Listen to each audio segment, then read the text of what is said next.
doing what's best for me and what's right for me. And I've been doing this for a little minute now, since I was 7 years old. This is the first camp I can, enjoy myself and be back.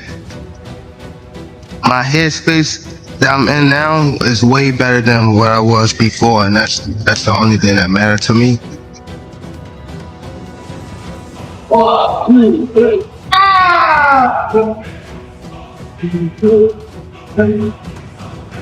I'm looking at it now just like, I don't know, probably this was a good thing, us fighting.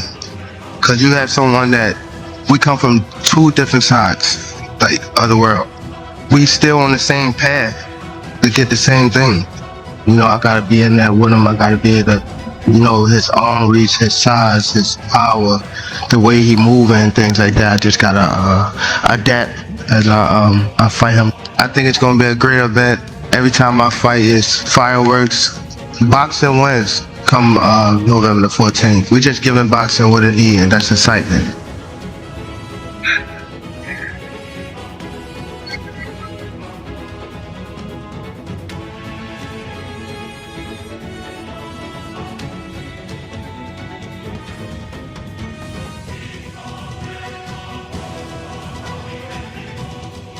3 weeks away, Jake Paul and Gervonta "Tank" Davis are set to face off in the ring on Netflix. Due to this upcoming matchup, Jake Paul revealed that his team is preparing him by sparring with elite world champion level boxers. He named top talents like Raymond Ford and Shakur Stevenson as his training partners. Their primary focus is not only building his power, but also maximizing his speed. To achieve this, he is intentionally losing muscle mass to make himself lighter. The goal is to ensure his punches are as fast as possible for the upcoming fight. Yeah, no, we have world champions, Raymond Ford in the 130-pound weight class. We got Montana Lovin. Shakur Stevenson is coming in this week.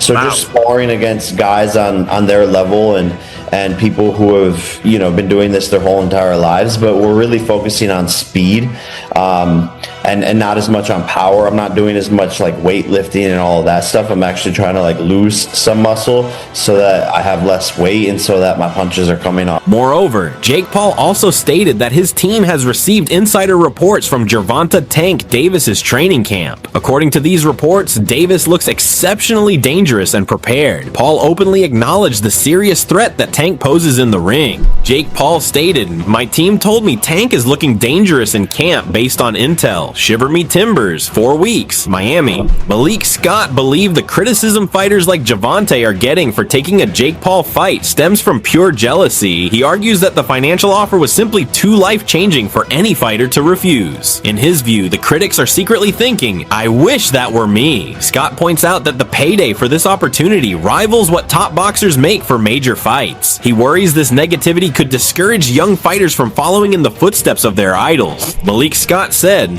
"Most of the critique Gervonta's getting for the Jake Paul thing is coming from jealousy. He was offered a deal no fighter born from their mother would have turned down. A lot of the fighters speaking on it are really just saying, 'I wish that was me.'" Move towards Jaron Boot. Ennis, he felt that Jake Paul looked serious in boxing, noting his dedication to full training camps. He believed Paul is good for the sport because he brings a new, massive audience to it. Regarding a potential fight with Gervonta "Tank" Davis, he viewed Tank as one of boxing's biggest stars and sees no issue with him taking a lucrative money grab. If Tank wants to retire by making millions in such a fight, Ennis feels that is a perfectly valid choice. At first, I thought Jake was trying to play the sport or whatever, but I feel like Jake really be taking boxing serious. He goes through full camps and things like that, and he has a big following, so I feel like he bringing different eyes to boxing and things like that. So I feel like it's good for boxing, and then with the Tank situation, why not? I feel like Tank one of the faces of boxing too as well. So sure, so why not?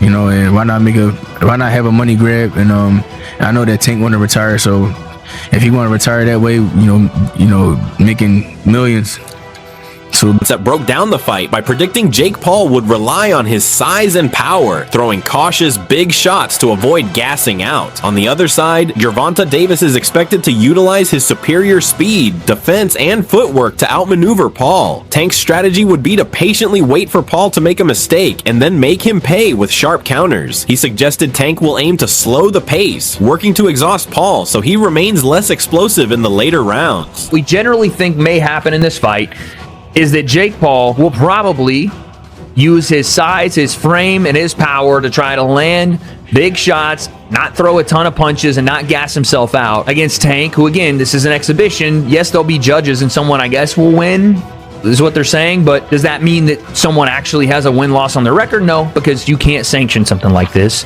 in a pro fight. Tank, on the other hand, who already is a low-output puncher, is going to look to utilize his speed, his head movement, his quickness, his agility, his angles, his footwork, his defense to offense transition, and vice versa to catch Jake when he does eventually open up with bigger punches and make him pay. Also, he's going to look to slow Jake down and potentially work him into those later rounds to where Tank can still